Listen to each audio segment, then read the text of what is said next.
Alright, this is not the most flattering angle of me. Not that there really is a flattering angle of me.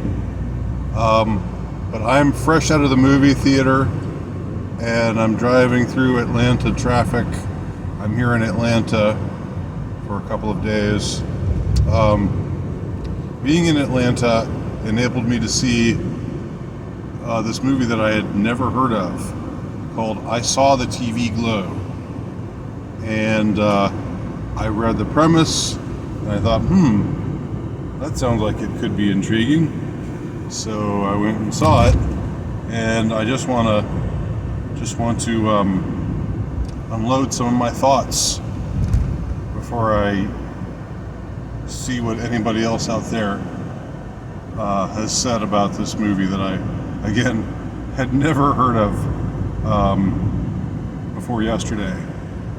And had I not visited Atlanta, I probably wouldn't have wound up seeing it, and maybe would have never heard of it, or maybe it would have eventually come around to me, I don't know, a couple of years later. But anyway, this is undoubtedly one of the weirdest movies that I think I've seen, but it's a very compelling weird movie. Lazy comparisons are to David Lynch, Todd Haynes. I reviewed Todd Haynes' movie Safe not long ago. Well, this is weirder than that. And a lot of people are going to be saying, "Oh, this is so David Lynch." And the thing is, it is, but it's also its own thing too, and it has certain motifs and certain aspects to it that you would not see in a David Lynch movie. So let me just try to describe the plot, such as it is. The movie is set initially in the 90s, and there's a young boy who's in 7th grade who meets a slightly older girl who's in 9th grade, and this older girl is obsessed with this show that's on the Young Adult Network, which is sort of like the CW, and the show is called The Pink Opaque, and the boy's never seen the show, but he's intrigued by this girl, and so he sneaks over to her house and they watch it together. And he ends up getting obsessed with the show just as much as she is. The show is just a surreal nightmare. It's disguised as a kids show, sort of like a 90s-esque kid, it's like a show like Charmed, or like a second-rate Buffy the Vampire Slayer, but it's that's what it seems to be on the surface, but beneath the surface it's horrifying and much stranger and much more surreal than it seems to be. The thing is, the movie itself is done and filmed in such a way that it is also quite surreal, and a theme in the movie emerges, which is where does real life end and television begin? Where does fact end and fiction begin? And how do we know what we think we know about those kinds of things? Which seems kind of trite and cliched and hackneyed when I'm saying it now. It seems like something that you've heard about before in however many self-aware TV TV shows or movies or books, anything that's like postmodern. But this movie, trust me when I say, has a very original take on this theme. And the originality of it is more in just the overall feeling of the movie, the way that the movie washes over you.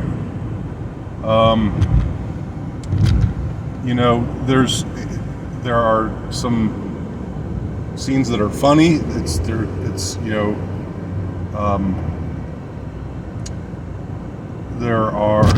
is humor in the movie, but there's also horror mingled liberally with the humor. The movie is, again, on one level about nostalgia, specifically 90s nostalgia.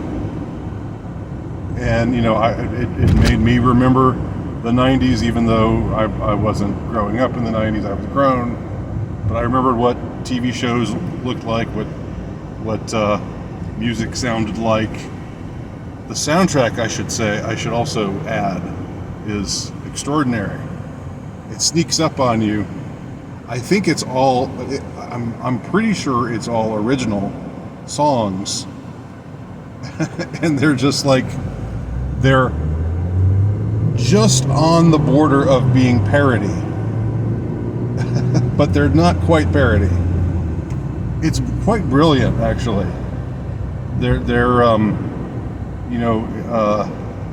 You hear a song. There's actually a couple of bands performing, not real bands, but in the movie, they're in the world of the movie. These bands exist. One is called Double Lunch, and I can't remember the other one, or if the other one was given a name. But the other one kind of was like a Marilyn Manson-esque kind of androgynous singer. And as I was saying, you hear some of the lyrics, and it sounds like it's very self-aware, and it's like making fun of itself, but then it doesn't quite go there. It stays on the border of parody and playing it straight. So I don't know if I've seen. I don't know if I can remember a movie, maintaining that kind of tone so well.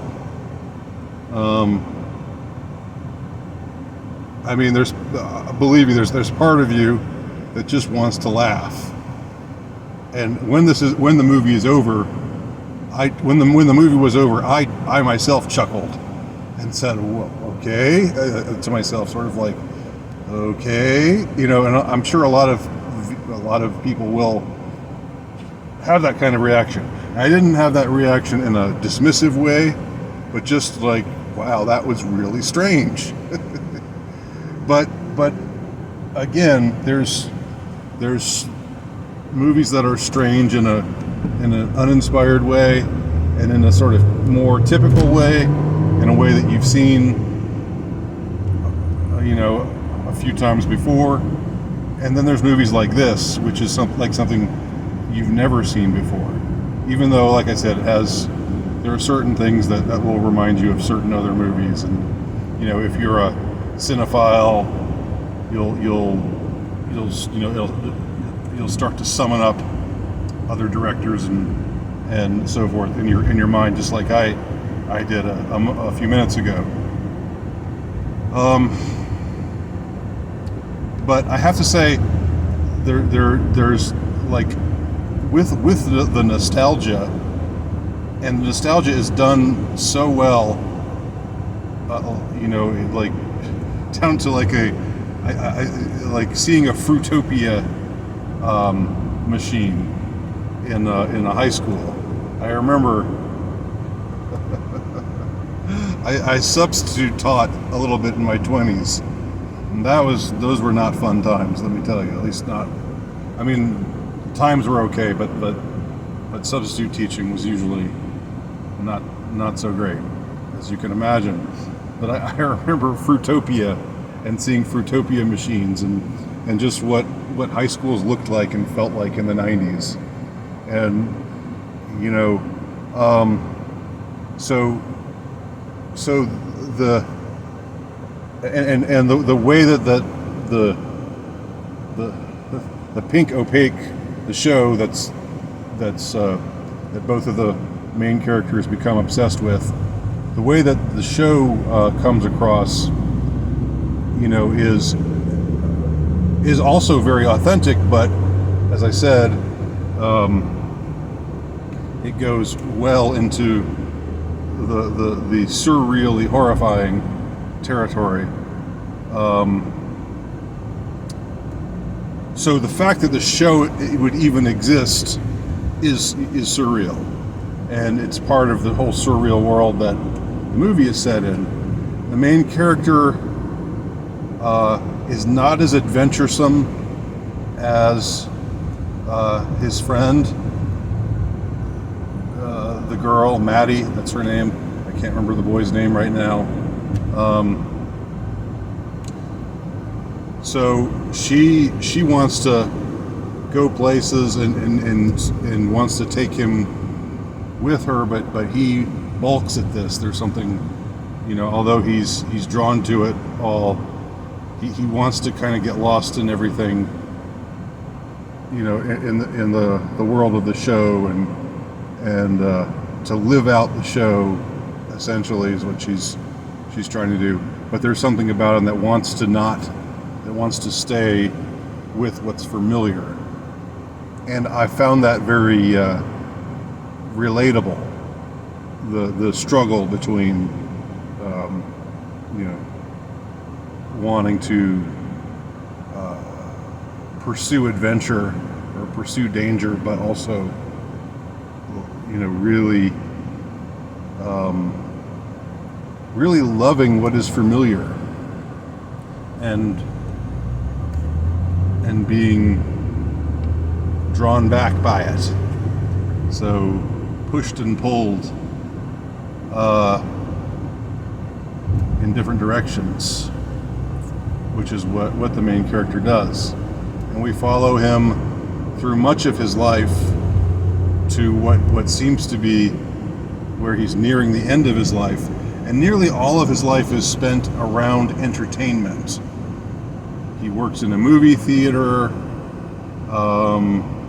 and then when the movie theater closes, he's the manager of the movie theater, opens what's called the fun zone, which is kind of like a Chuck E. Cheese kind of place with all these video games everywhere, and you know, like a Purple Planet carpet. And so he goes from the movie theater to the fun zone, but so he's just surrounded in a way by the flashing lights of entertainment and escapism, and yet there's something that there's a real menace. I can't emphasize that enough. And I think that's what ultimately makes the movie really interesting. There's just this, you know, you want to talk about a phantom. There was the Phantom Menace. This is not here. There's no Phantom Menace. It's not. It's very, very, very present, and very. It's everywhere. In the midst of this dreamy, kind of, you know, seductive world of mass media and entertainment, and as I said, you know, flashing lights and, you know, short attention spans and all kinds of stuff like that. You know, I have to say I don't get it.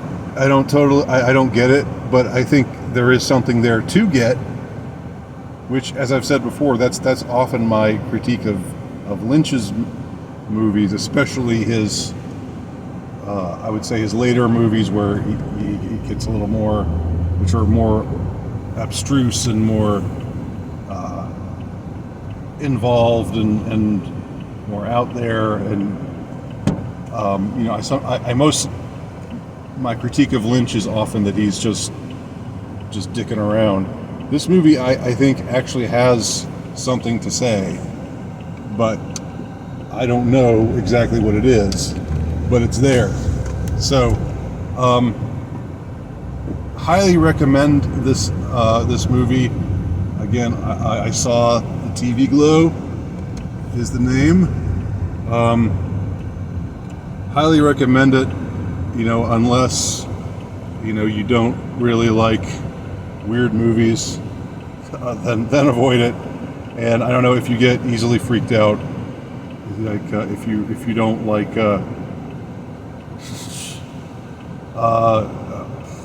depictions of surreal trauma, then definitely stay away.